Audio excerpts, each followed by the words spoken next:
Good afternoon, everybody. My name is Ralph Barton. I'm the Vice Chairman of the Intergovernmental Cooperation Authority, filling in for our chairperson, Audrey Carter, who is on vacation today. I'm going to call this meeting to order. It is the July 26th meeting of the authority. The first order of business on our agenda is to bid you welcome. I would like to note that we do not have an in-person quorum. We don't have anything, we don't have any action items that are really time sensitive. So we're just going to defer items, including the approval of minutes, which is really I think the only voting item today. We're going to defer that item to next month's meeting. I just wanted to report on one or two things since our last meeting for the group. One is that the day after our last meeting took place in June, the following day we did receive the controllers, the City of Harrisburg Controllers monthly report. It's the budget to actual monthly report for all the elected officials and various stakeholders that they publish. It came out Thursday, the 29th. Is it on our website? It is. Thank you. And usually it's on the posted timely on the controller's website. And the budgetary balances that they reported to us were in the general funds, 20.1 million, in the neighborhood services fund, 6.9 million.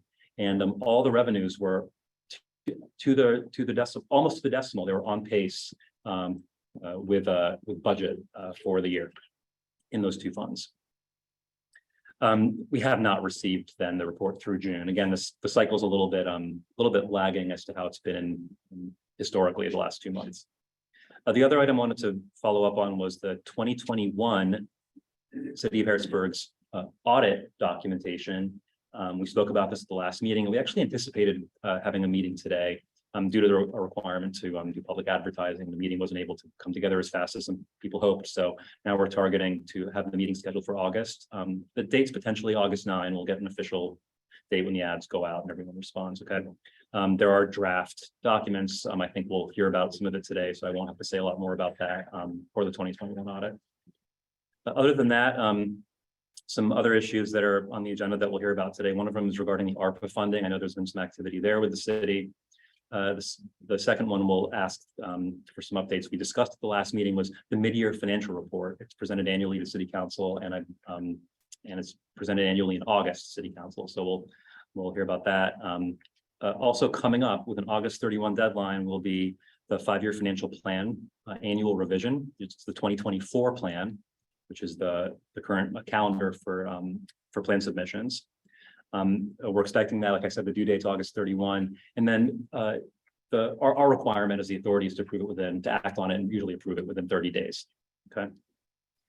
And there's some other matters I think that we have city officials here for, some of our partners who are going to report on that. So we'll skip over the second meeting on the agenda as I indicated, which is the approval of minutes. And Marita, I'm going to turn the agenda over to you for your updates. I know you have colleagues here. Please feel free to run this agenda item for us. Okay. Sure. The floor is all yours. Thank you, Mr. Bartan. I appreciate that. Luckily for me, I have two geniuses with me. One is going to discuss the Neighborhood Services Fund collectibles, Mr. Brian McCutcheon, and following him is the business administrator for the City of Harrisburg, Dan Hartman, who will discuss the American Rescue Plan Act approvals and the Broad Street Market related issues and plans. So he'll be reporting. So lucky for me, mine is brief, and I'm going to turn it over to Brian and then to Dan. Thanks, Brian. Okay. All right. Thank you, Marita. Thank you, Mr. Deputy Chair, for the fill-in today, and good afternoon, everybody. The handout Jeff passed along, I believe you have, and the top page I'll leave alone at this time. It's on the general fund. I don't want to veer off of your agenda, but the staple 3 pages is all about the neighborhood services fund. I can comment on the general fund piece after I do neighborhood services, if that's okay. There's 3 pages here. That first page, this is something we do for both the general fund and the neighborhood services. It just gives you a 6-month overview of the fund. It's summarized, but it is broken down by those columns that appear there. There's a column for neighborhood services fund proper, And to the right of that is all about intergovernmental municipalities, namely the three boroughs, Steelton, Pembroke, and Paxton. So there in the middle is the total of all that activity. And then the two older funds that still exist, the old sanitation and disposal funds. You may have heard me comment in the past, they still exist because they're tied to existing liens that are still in effect in the city's mainframe lien system. So we present those, but they are considered part of the overall neighborhood services fund. The good look on this schedule is ending cash balance at the end of December of 6.9 million.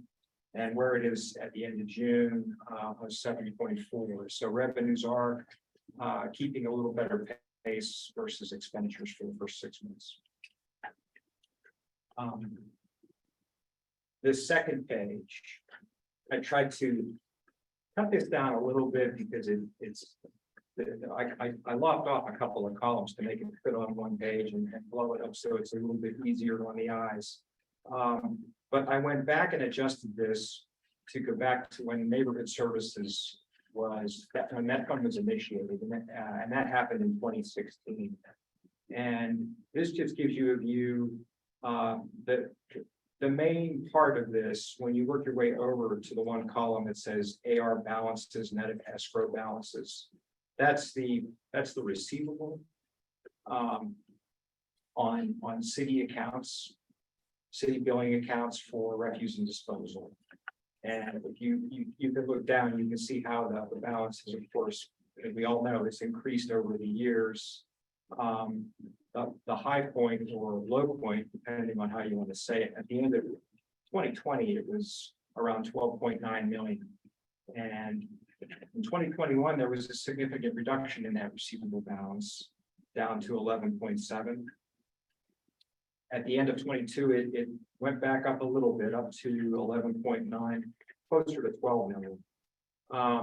And now at the end of June, there's a balance showing of 12.8, 12.9 million. So it has increased.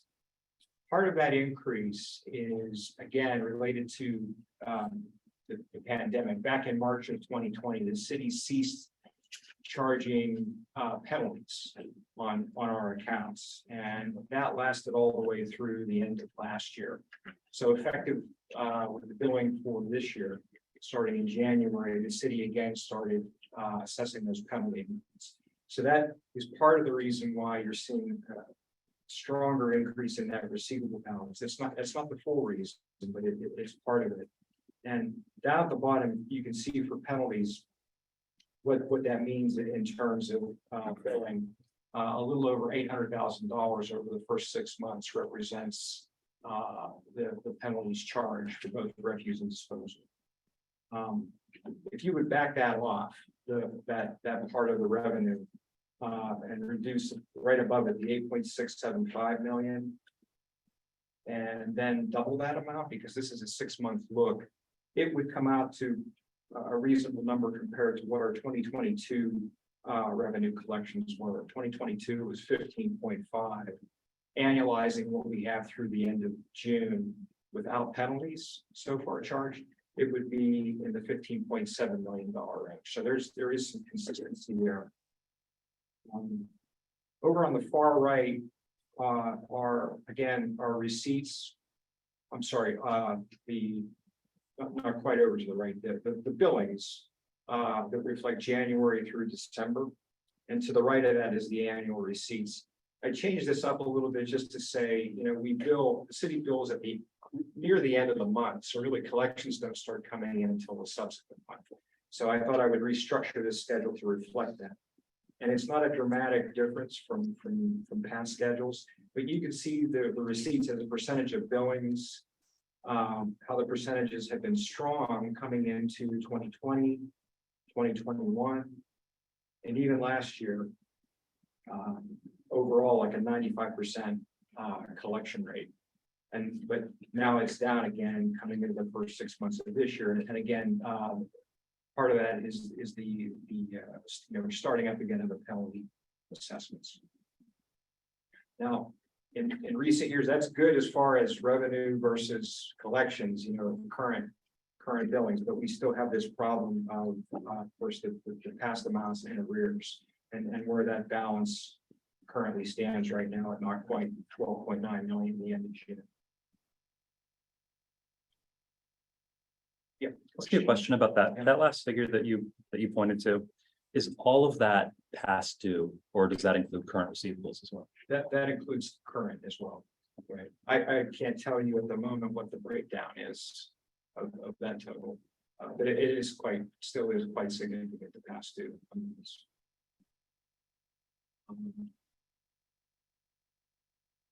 Any other comments or questions on that before I move? And on past dues, that represent for a lot of the customers a cash flow thing, that they're just past due month over month, or are there some that simply aren't paying at all? I'd say some small part of that has to do with still effects from the pandemic and probably inflation too this year, which is that's another reason why you're seeing a larger balance of receivable at the end of June. Not just the penalties, but how inflation has impacted certain people. But again, that collectability issue is still very a concern. And I know we've been saying we're the city is addressing it. I don't know where we are as far as, increased action on that, as far as taking more steps toward pursuing collectability on some of the larger accounts that are involved, because this would be not just residential, as you know, would be commercial accounts as well. Before we go to collectability, because Mr. Grover's here, you might have some insight on that. Sure. On the issue of penalty, are you familiar with what the penalty schedule is for the city? Is it like a one-time, you missed the deadline and they increase the bill by 10% or something? It's 1.5. So it does grow over time. Yeah, compounds. It compounds. Yeah, that's. And to go back to Mr. Hill's question, it's a mix of people under tough circumstances and people with means and with ability and businesses who know better. So it's a mixed bag. A series of bad debt. Right, and compounding obviously exacerbates the situation Very much. over time because it's like interest compounding, but negatively. So a debt grows from something that's manageable for a person who doesn't have means. And if you keep growing that negatively, it gets to a point where now they don't have any ability to catch up. So, but that's a policy question. So if they come in for a payment plan, which pays their current bill, and it's usually residential, some commercial, and something towards the back, the penalties stop. Okay. That's how the arrangements, so as long as they honor that payment plan, problem is if they miss, so they're late, everything comes back. It's been the structure of this for probably 2.5 decades, so that's what happens. Has there been any discussion about changing the compound nature of penalties? It's not required to be that way. Obviously, that reflects loss of use of money, so that's why it's policy. It would be a business discussion. Okay, I'm just saying, I know that there are municipalities that do a one-time penalty on the balance of that month. So it just goes from X to Y to Z after they miss the deadline, but then it carries Z along. Z doesn't grow any further for that month that missed. So it's not compacted, it's just you missed the deadline, you pay the higher rate. It's sort of like real estate taxes. Same thing with real estate taxes. You pay early, you get a discount, you pay late, you get the penalty added to it, but it doesn't compound, you just get the penalty rate. So a lot of municipalities structure utilities a similar way. I mean, think of it this way, if you're looking at 3 months, that's the price of pretty much a newspaper anymore. Sure. Compounded, so it's not. I understand. It's all relative. Yeah. I understand. And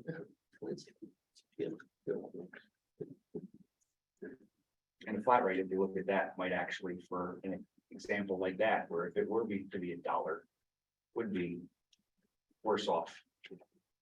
You're paying that every month. Brian, would you mind if I interrupt your report for a second? I just wanted to announce that we did have in-person attendance from an additional board member. Greetings to our colleague, which means we do actually have a forum right now for in-person meeting. Thank you, Brian. Back to you. No problem. I apologize for my lateness. I'm better make quorum. Yeah. Welcome. I'll go to the vote page of that packet, and again, everything has been about that schedule was so focused on the city accounts, and I thought I'd put together just a real quick summary on the 3 boroughs.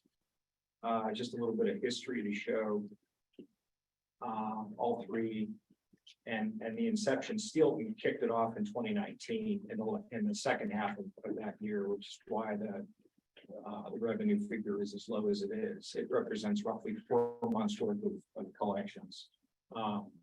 And then 2020 was a full year's worth. Steelton has in the intergovernmental cooperation agreement has built-in increases that approximate 4.5% every year, and that's on a July to June basis. So you can see some impact there in 2022. And what we have so far for 2023 for the first 6 months is a strong figure of revenue collection and potential projection, if you will, for the remainder of the year in total. Pembroke and Pakistan are on here as well.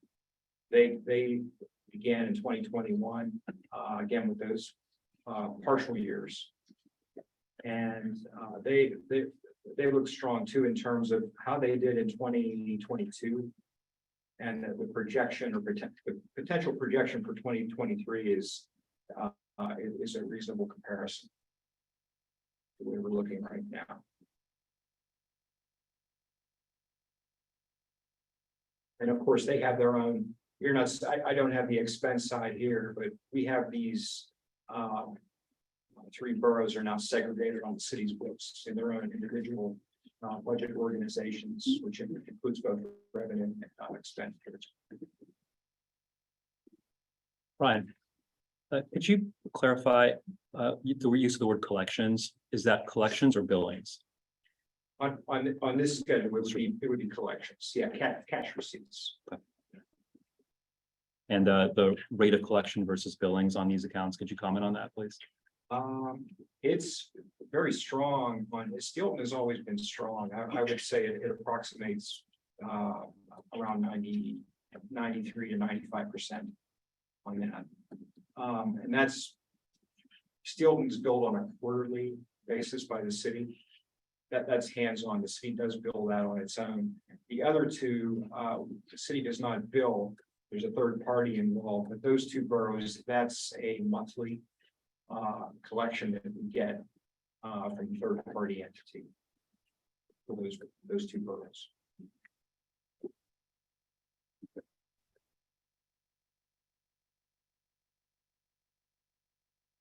That's what I had in mind as far as a summary for the services going. If anybody has any additional thoughts or comments. One question, if that's okay. Please, yeah. Floor is Brian's, yeah. Brian, I know that we had talked about trying to put the city in a position to renegotiate at some point as early as possible. Can you give us any information as to where that renegotiation process might be? Do you mean for billing rates? Yes, for billing rates. Okay. For the external communities. That one, can I hand that one off to You sure can. my superiors here? Yeah, there's right now 1-year extensions in play to focus on the actual math side of things to get it done right.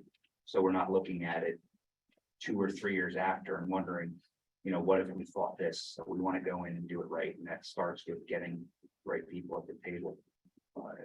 bringing the right consultant to help build these rates out. So we're in the process of getting that started up right now. But I think realistically, you'll be looking at, would you say, the first and second quarter of next year, new contracts being out there for those. Deal comes up the next July one. Yeah. So that, we've had an initial discussion with Steel. And Steel is a good example, which is learn as you're doing it. That collection rate is actually really higher, because they got a quirky little ordinance that we bill people that have no one in their buildings, that have never, they never collect trash from themselves. So they never pay a bill, and so the people we're not getting it from, we're trying to get them to say, we stop this process. If they never paid you, then they're never gonna pay us. And so that collection rate is pretty high. I think that down that way. So interesting. Thank you.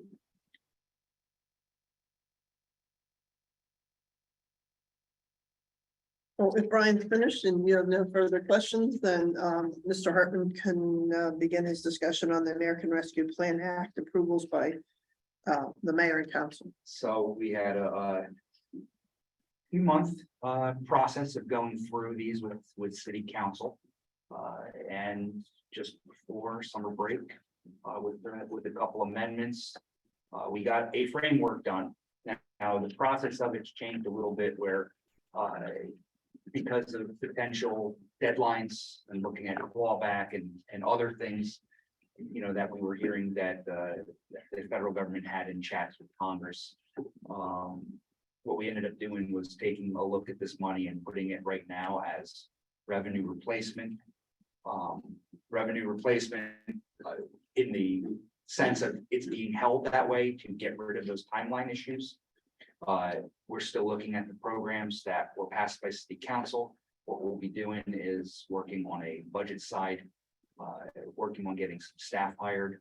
One of the things we did have within the legislation was money to begin that process. But as it pertains to the programming, we're going to have to go back and almost develop a separate budget side for this and go through that with council and get the programs lifted off the ground, which I would imagine is a fall project once they're back in session with that. But just to not have to worry about the potential of deadlines coming in play when you're looking at the life cycle of development, for example, for building or projects where you look at like the home repairs, realizing if we're dealing with a 2-year window, being able to extend that out to maybe 3 or 4 years will, I think, allow for a better bang for our buck and will allow us to make sure things are going and being done in the right way. So, as it pertains to that, we did do a little bit of a shift, but when you heard and saw the lost revenue, it's not just going into general fund to be used for expenses. It's still for these programs. That was more of a technical move. I think the solicitor's office had recommended. Neil, you have anything you want to mention on that? Only that the couple of amendments for 19 of them. That you weren't right. It was a lot. They were pretty funny. They just kept them. So are we done with the amendment process? So there's not gonna be more. It's called Act 5. Right. You should have a copy of Act 5. So yeah, it's good. It gets the mayor to be able to put the budgets together she wants to put together and bring down and it gave council the protection. They were afraid the money be used for something different. Sure. So you get it to satisfy everybody. So the mayor and her team, put this together in a way that makes sense for the programs. Funds are happy because you just called it. Yeah, they have a lot less paper to collect. Yeah, they're happy when you just call it revenue replacement. They don't care about the details. So it's good. Excellent. Structurally, it was probably the safest and best thing for the city to do it that way, realizing that those clocks are winding down. Right. Any questions relates to that? And then our next subject is the Broad Street Market and the related plans for moving forward after the great loss. Dan? So a lot of this is still in flux. We're expecting by the end of the week to know from vendors what all the requests are. But as it stands right now, fairly quick fashion, We're working on getting a pop-up tent, not like what you would expect, like a family barbecue type tent. This is more of like what military puts up in the desert with flooring, HVAC, the ability to run water and other utilities through it. What we're looking at is kind of just giving a space located at 3rd and Verbeck. Josh Kessler from Millworks was gracious enough to give us a use of the land there. What we're looking at is, once we get all of these specs that are required, is getting this tent put up. Chief Enterline, myself, and Dave Baker are working on that tent in particular. We were told 2 to 3 weeks from when those specs come in, depending on how dramatic some of the things that need to be done are on the structure. It could be up in 2 to 3 weeks. And then, you know, on as it pertains to the building itself, the brick building, August 10th right now is scheduled for insurance to do their joint walkthroughs and inspections.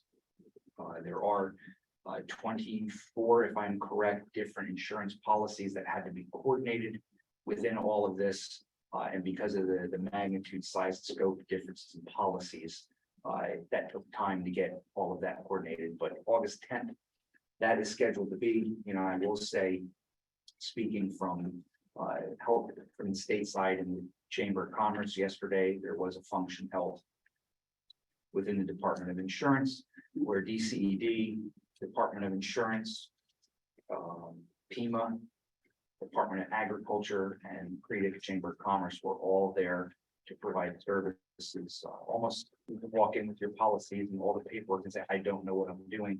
And they had all of the right players there to help white glove service you through everything that you needed to do. So the help, you know, really has been great.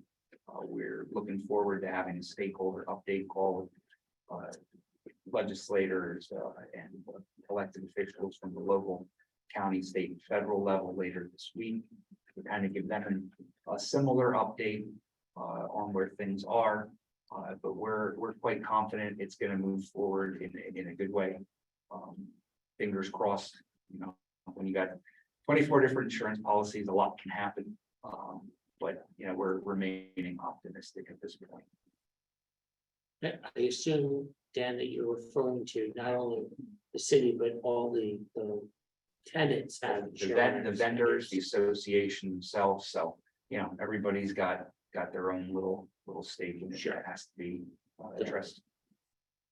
Thank you. And could you just, for those of us who maybe aren't familiar, can you go over who owns what? Does the city own the land? So let's look at it this way: the building, land, that's the city. Okay, building land city. The organization who's overseeing the day-to-day management is the nonprofit side of things. Then obviously, They're like the operator. yep, they're the operator, and then the businesses are their own little areas within there. They have leased stuff. That's good. That helps tremendously. And- It was a historic structure. Is that going to? We have a lot that we have to uphold as it Exactly. relates to it being registered. Right. You know, insurance understands the commitment is they have to return it to its historic state. So there's going to be a lot of work, and I think a lot of searching through documents and historical archives and you know, go through the long list of things to get things done and done correctly. Obviously with the modern twist, like you're gonna have to do ADA bathrooms, flooring is gonna have to be done a certain way. And then there's the grand talk of other upgrades, you know, things like HVAC. I mean, obviously, those are things we're gonna have to work through on fundraising drives and elsewhere, but sprinklers, for example, the new building's gonna have to come back with sprinklers, which was, you know, address situations that brought us to this point, but they didn't have those in the 1870s. But we're working through it all. I think we've lost a lot of sleep over it the last few weeks. There's a great team. Neil's been heavily involved in East Hill from the human side of things, the provider side, the services. Denise has been greatly involved, but the mayor's been very, very adamant that this is the #1 objective right now on a lot of our places getting this back off the ground because it is for a lot of people, their source of actual fresh, non-banquet microwave meal foods Yes, in that neighborhood. incredibly important. The temporary market plan, which sounds terrific. How's that gonna be funded? Do we know yet? I know we're committed to doing it either So way. we have insurance money that goes towards items like this. Okay, It's a structure that we're gonna have to work on, on the utility side where the market picks that up. But, Capital Region Water has been great in discussions with how we hook it up to water and sewer. Really, it's gonna be, I think, a lot of patchwork of a lot of great partners really working together to make this happen. right. But insurance is gonna be there for a large component Yeah. of those charges that are gonna be coming. So it's not gonna be, taken off, off the general fund sort of Sure, thing. of course, but I mean, either way, it needs to get done, and of course, thank you to our community friends like Millworks who have stepped up to help, which is important. I'm sure there are others who will. So, Quite a bit. Harrisburg Senators just raised a few $1,000s with donations and gate receipts over a weekend. I spoke with them last evening about, getting that money into the market so they can start rebuilding some of this sense of community that was lost. Thanks, Dave. That's all I have. So that land that they're gonna use at Third, that's actually donated. Any, Well, we're gonna have to work on some sort of agreement, because, also what we want to realize is that's his land, he's got property taxes on it properly. We're working on how we're gonna handle all of that, but it's not something he's getting rich off of. It's not something he's making money off. I think that's all then, Dan and Brian. I think Brian has one more thing you want to talk about, the general Yeah, fund. just two quick things, if I may. But that one handout I passed out, the one page on the general fund. For the first 6 months as well. This is something that we presented to the city council to update them back in early July. And what I thought would be good to show here, right at the top, like our actual revenue versus actual expenditures, and they pretty much offset each other almost perfectly. But that is not really the best way to say that, for the first 6 months. Typically, the first 6 months of the year, the city's expenditures tend to be on an even keel. We encounter much bigger expenses in the second half of the year. So I thought what I do with revenue is streamline it or adjust it accordingly, because our real estate tax collections for discount funds are heavy. Of course, during the spring and the early summer. So I took the actual revenue and on a prorated basis, reduced it down by 6 million. And that gives me 32.5 million in revenue of actual revenue. And then versus the budget, our budget is 82.3 million, but you got to remember, I want to factor out what we plan on using as far as a source, the city's beginning of year cash fund balance. So if I take that out and I divide that 32.5 by the adjusted, like true revenue that we anticipate for the year of 69.6, as a percentage, that's right around 47%, which gets us close, to 50% for the first 6 months. And then in the same fashion, I do what I do with expenses at the bottom, our actual expenditures, but I back off everything that we've paid that is going against beginning of year cash fund balance. Of course, the big item there is the AMBAC payment that the city did back in March. Also, there's the roll forward of prior year encumbrances where we adjust the budget to accommodate those amounts that are still in need for 2023. So that works out to be, and again, backing out the fund balance piece that is to fund our budgeted expenditures. That's 41% in expenditures as a percentage of budget versus 47% in revenue. So I think that's a good look as far as how the city's doing. Funding its normal expenses with our pure revenue that is consistently there. And then the end of June, the cash balance position there of 22.9 million. this far into July, right now, through yesterday, our revenue is 1.833 million. And that's a good comparison. Last July, our revenue, our true revenue was right around 2 million. So we have a few more days to go for Treasury to book additional days of revenue to the end of the month. And I think we'll come pretty close to that 2 million for July. And then lastly, the audit, Ralph, you mentioned that. So I was really excited. But we know could achieve that presentation by the auditor and get it to you also before the end of the month. But again, I fell short on the my knowledge on publication timing. Right. So I thought I had it, but it's but so what we're doing now is thank you for the August 9th reference. That's very helpful. I'm getting a lot of good feedback from the committee members, and actually I talked to our IT director today, Steve Wardner, and I think what we'll do is target that date and use Steve's conference room, which has been tremendously updated. It's a very nice meeting place, but we can accommodate, as Neil mentioned earlier in an email today, about having it become a virtual meeting and give everybody more flexibility as to how they want to participate in that.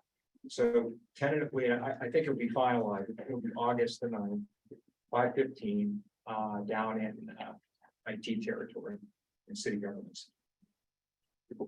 And you all have, I believe now, every full contents. So the reports are all completed. The audit is definitely done. And now it's just a matter of, bringing the committee together. And in a way, this gives people a little more time, to go through all those great documents if they want to, dig deeper for any comments or questions. Before we move on with the agenda, would anybody like to ask any other questions of our colleagues here from the city under Marita's report? Thank you all Thank very you. much. Thank you. Thank you, Marita. Thank you, Dan. Thank you, Brian. Next item on the agenda is the authority managers update. Jeffrey. Thank you, Ralph. The authority board received a copy of the July 26, 2023 summary of bills paid month. I will note that we did not receive an invoice from Johnson and Duffy because in the billing period, Mike didn't have anything to bill us for. So it just goes to show that Mike is doing us a good job. So thank you, Mike. And but there was other bills that were paid this month, and we are ending the period with a balance in our checking account of $129,404.35. And we received interest to date at $16 exactly on the funds from FNB Bank. So thank you, FNB Bank, for that. I will let the board know that we did receive an updated copy of our Westfield insurance policy, which we approved some time ago, but we actually got the policy documents in hand, which I put into a lockbox, and we're good to go for the rest of the year with our insurance. And that is all that I have, sir. Very good. Thank you. If there's no questions for Jeffrey, we'll move on to the next agenda item, which is other business. I'm expecting only one other business item from our colleague Doug, and if anyone else has anything, please let me know. Otherwise, Doug, could I ask you for an update on Yes. an important development? Yes, just want to let the group know that Impact Harrisburg has dispersed the last of its funding that was part of its creation back in, I guess it was 2013. A little over $12 million, half for infrastructure and half for economic development projects here in the city. The infrastructure went to the city and to CRW. The economic development funds went out in 3 different grant programs, one a larger set of grants to a number of nonprofits and other organizations, businesses within the city. Second round were small micro grants to help businesses bridge over in the early months of the COVID pandemic during the closure period.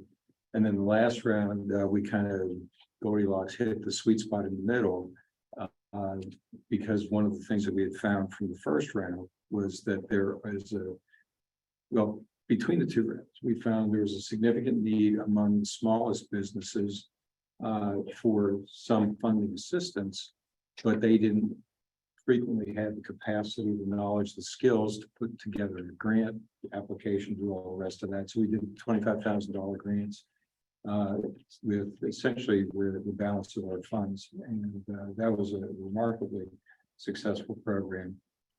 Using that then as a springboard, we had a small amount left, a little over $100,000. And so we've just entered an agreement with CREDIC. CREDIC is putting together a position that is going to coordinate programs for disadvantaged businesses in the city, targeting smallest businesses, startups, entrepreneurs, and others.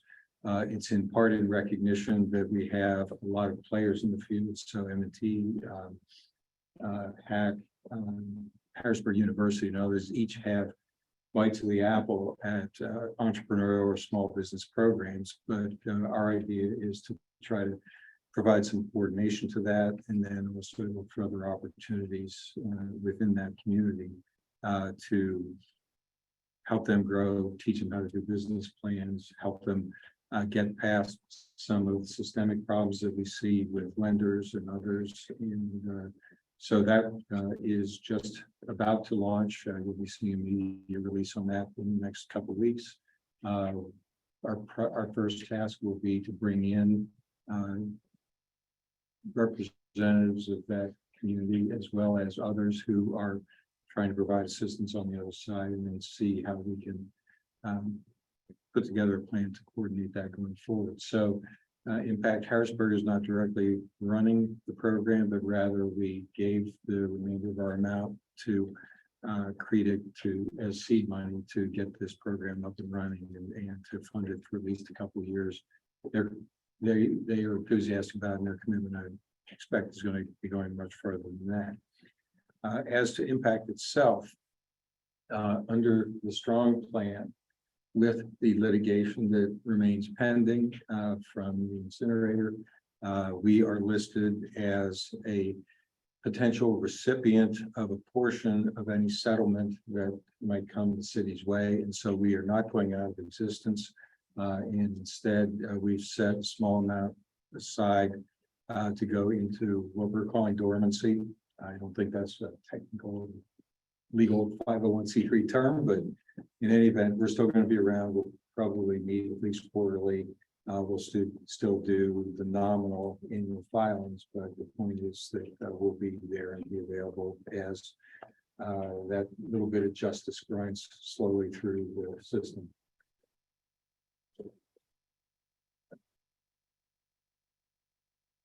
Thank you, Doug. Just wanted to add just a personal comment, which I like to do from time to time. And since I have the floor, as a person who's a little bit younger than you, I've always enjoyed knowing you and looking up to you. And I just really admire that somebody like in your position with your business experience and expertise is doing a lot of volunteering on the business side, both with our authority as well as with Impact Harrisburg and other extracurriculars that I know you're doing, even though you've retired formally from your day job. And so I hope a lot of people like me are inspired by your example, and everyone who has something to give does so to make a difference. Thank you. I wanted to go back on the agenda because with Elaine's in-person attendance today, we actually do now have a quorum. And we have an item on the agenda, which is the approval of the minutes for the June meeting. If everyone had a chance to review, I would be pleased to entertain a motion to approve. I'll move that. Make that motion. Thank you. Is there a second? Seconded. Thank you. All in favor, please say aye. Aye. Aye. Thank you. Thanks, Kathy. Motion passes. The last item on the agenda before adjournment is public comment. We have two folks attending here. I'd like to start on my right with Madra. Madra, thank you for attending. Would you like to make any comments today for the meeting? Thank you. And then going to my left, we have Neil Grover from the city. Neil, do you have any more comments for the public comment section. No, I do not. Thank you. Thanks, everybody. If there is nothing further, I would like to entertain a motion to adjourn. Okay, thank you. Meeting is adjourned. Thank you, everybody. It's 4:48 PM.